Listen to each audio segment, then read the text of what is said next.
정치권 이슈와 정책 분석을 통해서 여론의 심장을 저격하고 민심의 흐름을 날카롭게 꿰뚫어 봅니다. 여심저격. 최수지 국민의힘 서울시 의원, 안기령 더불어민주당 상근부 대변인 나오셨습니다. 반갑습니다. 네, 안녕하세요. 네, 저희가 지난주 첫 방송을 했는데 혹시 주변에 좀 반응이 있었나요? 어땠나요? 궁금한데요. 처음 보는 조합이다, 구성이다, 네, 신선하다라는 이야기를 좀 들었고요. 또 앞으로가 기대된다는 격려의 말도 들었습니다. 좋은데요? 네. 좀 반응이 있었나요? 네. 좀 여자 셋이서 이야기를 하는데 그 와중에 좀 중간에 재밌는 요소들이 많은 것 같다. 이렇게 좀 평가를 많이 하시더라고요. 오늘도 저희가 한번 재밌고 활기차게 한번 진행해 보도록 하겠습니다. 자, 오늘 첫 번째로 이야기 나눠볼 주제는요. 윤 대통령의 G7 참석 이슈인데요. 오늘 윤 대통령이 G7 정상회의 참석을 위해서 일본에 도착을 했습니다. 정부 여당은 이번 G7 회의 참석이 선진국의 입지를 다지는 계기가 될 것이다. 이렇게 강조를 했습니다. 자, 오늘 그 히로시마 원폭 피해 동포들을 만난 윤 대통령 21일엔 기시다 총리와 함께 원폭 희생자 위령비도 참배를 할 예정이라고 하는데요. 자, 이 자리에서 어떤 메시지가 나올까 관심이 쏠리고 있는 그런 상황입니다. 한일 정상이 과연 어떤 메시지를 내면 좋을까요? 먼저 들어볼까요? 네, 히로시마에 끌려가서 희생된 한국인들이 굉장히 많습니다. 그 한일 정상이 공동으로 한국인 희생자 위령비를 참배하는 건 처음이라고 하더라고요. 그리고 또 우리 정상으로는 또 처음이라고 하니까 의미가 없지는 않은 것 같습니다. 그런데 좀 기시다 총리가 진정으로 한국인 희생자들을 위로하는 마음을 가지고 가는 건지는 좀 의문이 들더라고요. 왜냐하면 과거사 문제에 대해서 제대로 반성하고 있지 않잖아요. 사실 히로시마에서 희생된 우리 한국인들은 일제강점기 때 끌려가서 강제동원을 했던 사람들입니다. 그런 사람들에 대한 정확한 사과 표명 그리고 보상 문제에 대한 해결도 없이 이렇게 간다는 건 좀 앞뒤가 맞지 않는 일이라고 생각이 들고요. 그리고 윤석열 대통령 같은 경우에도 강제동원과 관련해서 좀 일방적인 제3자 변제 방식을 이야기했잖아요. 이 모순에 대해서 어떻게 생각하고 계실지 궁금합니다. 그러니까 두 정상이 만약에 가서 메시지를 낸다면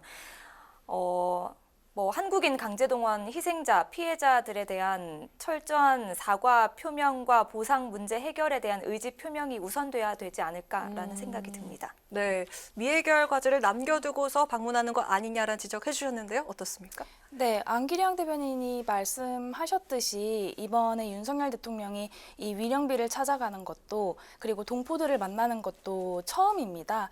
이게 저는 오히려 이렇게 보이더라고요. 그러면 그동안 우리 대통령들이 이 위령비도 찾아가지 않았고 제일 피폭 관련해가지고 이 피해 동포들을 만나지도 않았던 것은 조금 의문이 든다라고 이야기를 하고 싶고요. 이 메시지에서는 한일 정상이 같이 좀 과거에 가지고 있는 상처를 공유하고 평화랑 번영의 미래로 함께 나가자 이런 내용이 조금 담겨 있었으면 좋겠다라는 생각을 해봤습니다. 네, 좋습니다. 상반된 의견 보여주셨는데 제가 눈에 띄는 게 오늘 그 전자 패드를 들고 오늘 최수지 의원께서 참석을 해주셨는데 사실 이 청년 간의 이야기다 보니까 이렇게 신문물도 갖고 계시는데 저희 코너에서는 처음 보는 거거든요.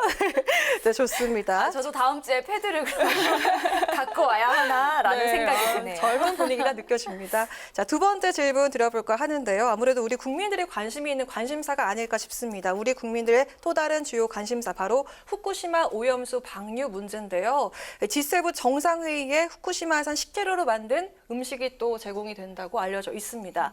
자, 일본이 이번 회의에서 후쿠시마 오염수 방류와 또 식품 규제 철폐까지 요구를 할 것으로 예상이 되고 있는데 자, 일단 22일에 또 한편 우리 정부의 시찰단이 또 일본으로 향한다고 하죠. 자, 후쿠시마 오염수 방류 문제와 또 수산물 수입 논란에 대해서 두 분의 생각 먼저 들어보겠습니다. 최 의원? 네. 시찰단은 일단 우리나라 안전 분야 최고 전문가들로 구성이 되었습니다. 그리고 이 시찰단이 현장을 방문하고 상황에 대해서 점검을 하기로 협의가 된 상황이죠. 정부는 이 오염수에 대해서 국민의 안전과 생명을 가장 최우선으로 두고 그리고 먹거리와 일단은 결부된 중요한 문제이기 때문에 일본 측과 그동안 긴밀하게 소통을 해왔었습니다. 그런데 민주당에서는 이 정부가 검증을 시작하기도 전에 뭔가 죄를 뿌리는 것 같은 행동을 하는 게 저는 정말 안타깝다고 보여졌어요. 양국이 일단 노력을 하고 있는 상황에 대해서 폄훼를 하면서 오염수 관련 괴담을 조금 유포하고 있지 않습니까? 그리고 실제로 아무런 준비도 없이 민주당 자체 대책단을 만들어가지고 후쿠시마를 방문했었는데 이들이 사실은 입국컷을 당했다는 평가를 받을 정도로 조금 국제적인 망신을 당한 바 있지 않습니까? 비과학적이고 무지성적인 태도로 정부를 공격하는 걸로밖에는 저는 안 보여서 이 양국이 좀 각고의 노력을 하고 있다는 것을 알아주었으면 좋겠다 이런 생각이 들었습니다. 네, 여당 측에서 이렇게 오염수 괴담일 뿐이다 이렇게 얘기를 하는데 어떻습니까? 시찰단이 최고의 전문가들로 구성되어 있다라고 말씀을 해주셨는데 그런데 정부에서는 시찰단이 어떤 사람들로 구성되어 있는지 명단을 밝히지 않고 있거든요. 떳떳하다면 자신이 있다면 저는 명단 공개할 수 있다라고 생각을 하는데 오늘 그 핵오염수 시찰단 관련 브리핑이 있었는데 여기에서 국민들이 궁금해하고 우려하는 부분에 대해서 전혀 언급이 없었습니다. 시찰단이 어떤 사람들로 구성되어 있는지도 밝히지 않았고요. 시찰단 파견을 통해서 어떤 것들을 어떤 방법으로 검증할 것인지에 대해서도 언급하지 않았습니다. 그러니까 계속해서 비판을 받아왔던 것처럼 핵오염수 방류를 허가해주기 위한 명분을 주기 위한 시찰단이 아니고 검증단은 더더구나 아니죠. 시료 채취를 못하니까요. 그러니까 그냥 견학단 아니냐, 관광단 아니냐 이런 비판이 나올 수밖에 없는 거고요. 그리고 G7 이야기를 잠깐 해보자면 일본의 G7 정상회의 개최는 이 후쿠시마 핵 오염수 방류에 대해서 좀 국제적인 인정을 받으려는 꼼수가 아니냐라는 생각이 들거든요. 지난 2021년에 도쿄 올림픽 때도 후쿠시마산 식재료를 공급하겠다고 일본이 이야기를 했습니다. 당시 그래서 국제적으로도 큰 논란이 있었고 우리나라 같은 경우에도 한국에서 식재료를 공수해서 우리 선수단에게 공급을 했거든요. 그만큼 이 후쿠시마산 식재료에 대한 우려가 공포가 큰 상황인데 이번에 G7 정상회의에서 정상들에게 후쿠시마산 식재료를 공급한다고 하잖아요. 근데 수산물은 특히나 논란이 많으니까 수산물은 제공할 것 같지 않아요. 식탁에 수산물은 올릴 것 같지 않고 야채나 과일 정도 올릴 것 같은데 그래도 정상들에게 이 논란이 있는 후쿠시마산 식재료를 공급한다는 것 자체가 일본의 좀 교만함을 보여주는 것이 아니냐라는 생각이 들고요. 이런 상황에서 우리나라가 우리 정부가 좀 따지고 들어도 모자랄 판에 후쿠시마산 핵 오염수를 좀 옹호하는 오염수가 안전하다 오히려 홍보대사를 자처하는 듯한 모습을 좀 보여서 안타깝다는 생각이 듭니다. 네, 다음으로 이야기 또 나눠볼 이슈가 굉장히 뜨겁습니다. 정치권에서 김남국 의원 코인 의혹을 둘러싸고 여야 공방이 계속되고 있는 상황인데요. 오늘 국민의힘 코인 게이트 진상조사 TF가요. 김 의원이 거래했던 위믹스 코인을 발행한 그 게임 업체입니다. 위메이드 본사를 찾아서 현장 조사까지 나섰다고 합니다. 자, 그 TF 단장인 김성원 의원이 그 청년들의 울분과 또 분노를 잘 파악하고 또 심정을 헤아리기 위해서 최선을 다하겠다 이렇게 얘기를 했고요. 또 정치권이 코인 사태에 집중하는 이유가 바로 우리 그 청년들의 민심과 또 직결되기 때문이 아닐까 싶은데 김남국 코인 의혹을 바라보는 우리 청년들의 민심 두 분이 직접 전해주실 수 있을 것 같은데 먼저 안 대변인부터 이야기를 좀 들어볼까요? 네, 코인 투자에 나섰다가 실패를 맛본 2030들이 굉장히 많기 때문에 특히나 이번 사안에 관심을 가지고 있는 것 같은데 일단 김남국 의원이 논란이 불거진 직후에 탈당을 했습니다. 그리고 당에서는 국회 윤리위에 김남국 의원 그러니까 징계안을 제출을 했고요. 그리고 국회 정무위에서는 국회의원 가상자산 자진 신고 및 조사에 관한 결의안을 의결을 했습니다. 이런 것들을 통해서 좀 분노했던 청년들의 마음이 좀 가라앉을 수 있지 않을까. 청년들의 국회에 대한 불신이 조금이나마 가라앉지 않을까 좀 생각이 들고요. 또 여야 할 것 없이 가상화폐 같은 사회의 빠른 변화에 대처하지 못했다라는 청년들의 지적이 커지고 있거든요.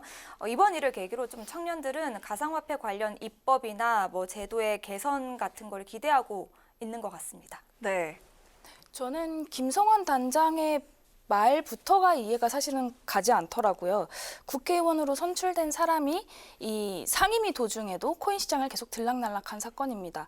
그리고 지금은 당 탈당을 했지만 당 소속 의원으로부터 불거진 사안인데 거기에서 청년의 마음을 울분을 헤아리겠다 이렇게 말하는 것 자체가 저는 조금 어불성설이라고 생각이 들더라고요. 실제로 김남국 의원이 2020년도에 라디오에 출연해서 고위직하면서 권력도 누리고 돈도 벌고 하니까 좀 국민들이 울분을 토하는 게 아니냐 이런 식으로 발언을 한 적이 있는데 이게 저는 가난을 훔쳐서 권력까지 누리고 돈까지 번 그런 사건으로 좀 청년들에게는 인식되지 않고 있을까 생각이 들었습니다. 네. 자, 그 이번 사태로 불거진 도덕성 문제에 대해서 또 이야기해 보도록 하겠습니다. 민주당 청년 정치인들이요, 정말 부끄럽고 죄송하다 이렇게 사과를 했고 또 김의원의 의원직 사퇴까지 거론을 했는데, 자, 지금 강성 지지층이 십자포화를 맞고 있는 그런 상황이죠. 그리고 양이원영 의원이 또 그 도덕성과 통치 능력 우월성 이 발언까지 했습니다. 이게 논란이 되고 있는데, 자, 먼저 여당 측 입장 들어볼까요? 김남국 의원 같은 경우에는 탈당 후에 자숙하거나 뭐 반성하는 모습을 보이지 않고 바로 강성 지지층 유튜브 채널에 조금 출연을 해가지고 거짓말 퍼레이드를 이어가는 모습을 보였습니다. 저는 이런 일련의 상황을 보면서 조금 민주당 내의 도덕성이 정말 사라진 게 아니냐 이런 생각을 안 할 수가 없더라고요. 게다가 양이원영 의원의 도덕 경시 발언은 한마디로 이제부터는 도덕성을 포기하겠다 하고 선언을 한 격이라고 생각이 코인 들었습니다. 투자하는 게 비도덕적이라고 할 수 있냐 이렇게 얘기를 했죠? 네. 그리고 집권 여당일 당시에는 그러면 얼마나 비윤리적이고 비도덕적인 행태들이 만연했는지에 조금 의문을 가질 수 없을 것 같고요. 그리고 이 도덕성을 정치적인 것 속에서 취사 선택을 할 수 있는 덕목 정도로만 생각을 하는 거는 조금 공당의 책무마저 져버리는 격이 아닌가 이런 생각이 들었습니다. 네, 이 문제에 대한 그 안 대변인 입장이 궁금한데요. 말씀하신 것처럼 도덕성은 취사 선택할 수 있는 문제가 아니죠. 특히나 국회의원은 더 도덕적이어야죠. 다만 이제 양이원영 의원 같은 경우에는 김남국 의원에 대해서 아직 범죄 혐의가 밝혀진 게 없는데 너무나 과도하게 비판을 넘어선 비난까지 받고 있는 상황에 대해서 좀 옹호를 하려다가 그렇게 말씀을 하신 것 같고요.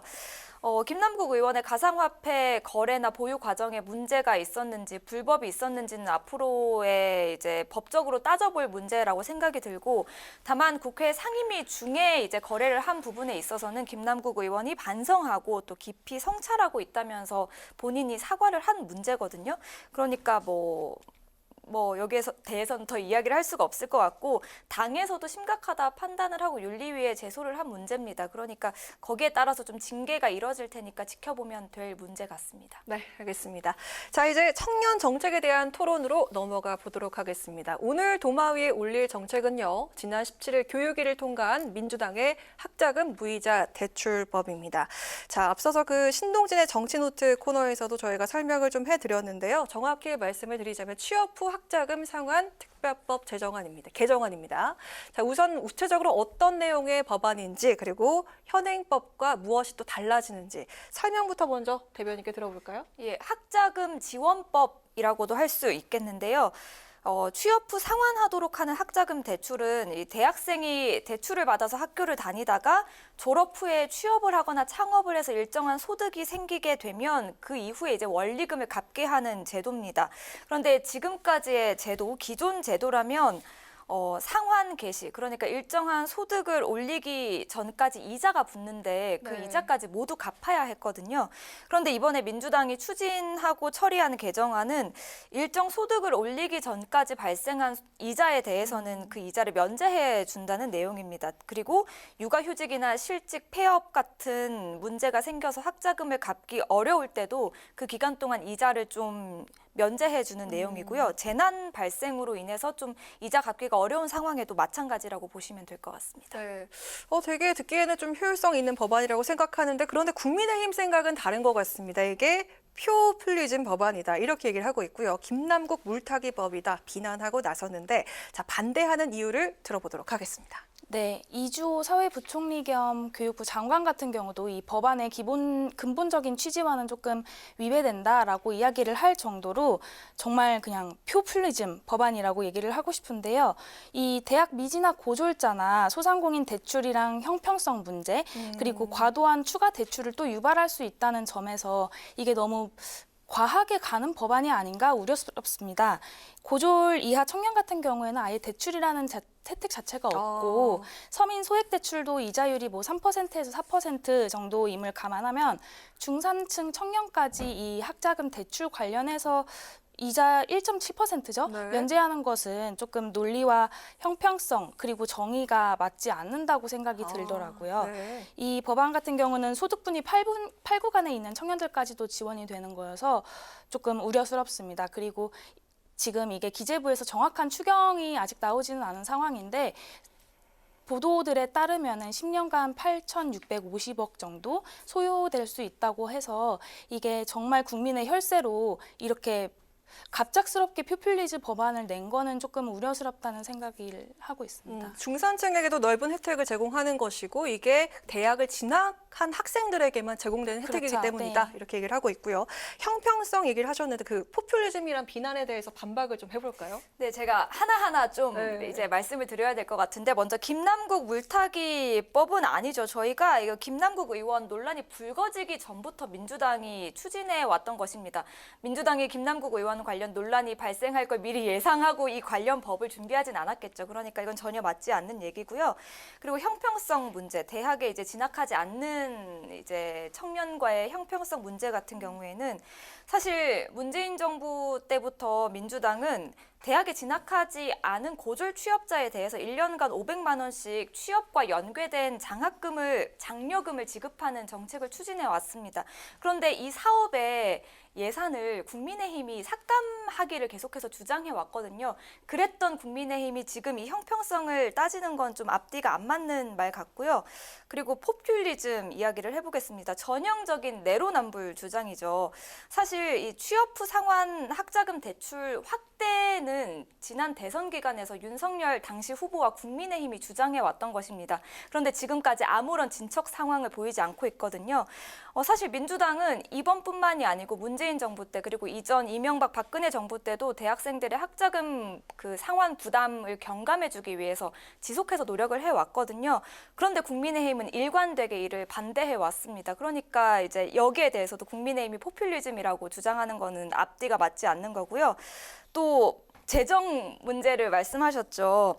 10년간 8,400억 원 정도라고 하셨습니다. 그러면 1년에는 847억 원 정도죠. 그런데 이게 교육부 총 예산 그리고 대학생 학비 부담 관련 예산이랑 비교를 해보면 1.7%밖에 해당되지 않습니다. 여당이 재정 부담을 이야기를 하는데 뭐 초부자, 슈퍼 대기업에 대한 세금 깎아주는 걸 이야기하는 여당에서 할 말은 아니라고 생각합니다. 네. 자, 이 민주당 정책이 실질적인 도움이 되지 않고 형평성 문제도 있다면 그것보다는 이런 대책이 좀 시급하지 않을까라는 그런 의견이 있다면 좀 들어보고 싶은데 국민의힘이 제안하는 정책이 있다면요? 네. 저는 사실 하나는 짚고 넘어가야 될 것 같아서요. 이 교육위원회 회의록을 보면요. 민주당이 지난 여당일 때 그때는 사실 법안 처리에 더 유리한 환경이었음에도 불구하고 네. 그때는 처리하지 않고 있다가 지금 와가지고 이제 김남국 코인 게이트가 터진 이후에 이렇게 처리를 하겠다고 강행 처리를 한 거 자체는 조금 저는 의문이 든다고 이야기를 먼저 드리고 싶습니다. 하지만 고금리 시대에 이 대학생들이 정말 어려움을 느끼고 있고 이거를 감안하기 위해서 국회가 정책적인 고민을 하는 게 맞는 방향이라고는 저는 말을 하고 싶습니다. 하지만 이 ICL법 같은 경우에는 좀 중재안을 마련하지 못했던 것에 대한 아쉬움은 많이 남고요. 제가 제안하고 싶은 부분은 상당히 많은데 이날 전체 회의에서 사실 스쿨존 사고 관련해서 네. 이 회의가 진행되기 전에 다 같이 묵념을 하기도 했었습니다. 음. 이 어린이 보호구역에서 거듭 사고가 일어나는 부분에 대해서는 조금 방지 대책이 정말 강구되어야 된다 생각이 들고 그리고 민주당이 진짜 청년들을 위한다면은 이 속이 다 들여다 보이게 김남국 코인 게이트를 무마하기 위해서 이런 법안을 강행 처리하기보다는 이 청년들이 양질의 일자리를 가질 수 있도록 노동이랑 규제 개혁에 같이 힘을 실어주는 게 맞지 않나 이런 생각이 들었습니다. 네, 이렇게 그 정책에 대한 의견차가 있을 수가 있는데, 자, 문제는 논의를 통해서 그 협의가 이루어지지 못하고 강행 처리가 됐다는 점입니다. 여당 의원이 전원이 퇴장했고요. 네. 야당 단독으로 처리가 됐는데, 자, 이 부분 어떻게 보셨습니까? 이 윤석열 대통령이 사실은 간호법을 제2요구했잖아요. 그리고 나서 기다렸다는 듯이 이 법안을 강행 처리한 겁니다. 그래서 이 일방적으로 행동을 한 거에 대해서 조금 저는 집중해서 봤고요. 대통령의 거부권 행사를 유도하듯이 이렇게 법안 정치적인 이속을 챙기려는 것 같은 법안 처리는 조금 우려스러운 생각이 들더라고요. 갈라치기법, 그러니까 이 측정 대상을 가지고서는 만든 법안들을 연달아 조금 이렇게 단독 처리하고 있는데 악용해서 혹시 내년 선거에 이제 대통령이 조금 불통이다 아니면은 이렇게 너무 독주를 한 게 아니냐 이런 프레임을 씌우려고 미리 준비를 하고 있는 게 아닌가 이런 우려까지 들었습니다. 네, 일단 그 거부권 행사에 대한 반발이 아닐까라는 얘기를 하셨는데요. 불통이다, 독주한다라는 프레임을 씌우고 있는 게 아니고요. 실제로 윤석열 대통령이 불통이고 독주를 하고 있죠. 저는 개인적으로 간호법에 대해서 거부권을 행사할 줄 몰랐습니다. 윤석열 대통령이 후보 시절에 간호법 제정에 대해서 이제 해주겠다라는 이야기를 한 적이 있거든요. 저는 그 이야기를 믿었습니다. 그리고 우리 간호사들을 위해서, 국민들을 위해서 정말로 그렇게 해주시기를 바랐고요. 그런데 그렇게 하지 않는 모습을 보고 좀 개인적으로는 실망을 했습니다. 그리고 이제 이 취업 후 상환 학자금 대출 확대 같은 경우에는 아까 말씀드렸듯이 윤석열 대통령의 후보 시절 그리고 국민의힘이 대선 과정에서 공약한 내용입니다. 그런데 뭐 추진하지 않고 있잖아요. 그런 여당이 지금 와서 뭐 민주당 단독으로 처리한 것에 대해서 비판할 자격은 없다라고 생각이 들고요. 그리고 국민의힘이 뭐 청년, MZ 뭐 이런 얘기 많이 하고 있잖아요. 말로만 그렇게 하고 있는 것 같다라는 생각이 여실히 드는 부분입니다. 네. 자, 이제 마지막으로 저희가 이야기해볼 주제는요. 그 대학생 학자금 이야기를 하다 보니까 그 며칠 전 그 화제가 됐던 뉴스가 떠오릅니다. 기존에 그 1,000원의 아침밥이 학생들에게 큰 환영을 받았었고 또 여야 협치가 되지 않았습니까? 자, 그런데 그 김영한 충북도지사와 그 충북 지역 일부 국회의원들이 학생 식당에서 특식 메뉴를 즐기는 모습이 화제가 됐는데, 자, 어떻게 보셨는지 먼저 우리 최수지 의원부터 들어볼까요? 네, 사실 학생들이 먹는 메뉴로 같이 먹었다면 반응이 좋았을 텐데 하는 아쉬움이 컸습니다.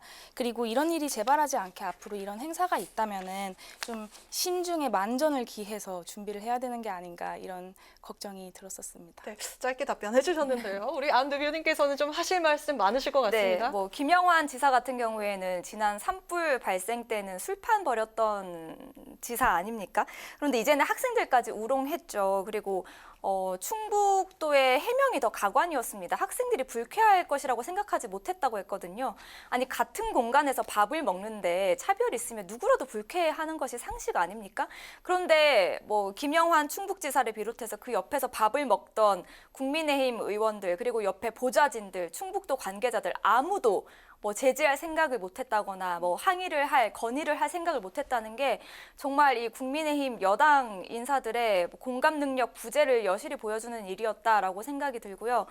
같은 일이 정말 반복되지 않았으면 좋겠는데 굉장히 실망스러운 일이었습니다. 네, 자 오늘도 정말 뜨거운 토론이 됐던 것 같습니다. 지금까지 최수지 국민의힘 서울시 의원, 안기령 더불어민주당 상근부 대변인과 함께한 여심저격이었습니다. 두 분 다 감사합니다. 고맙습니다. 감사합니다. 네, 감사합니다.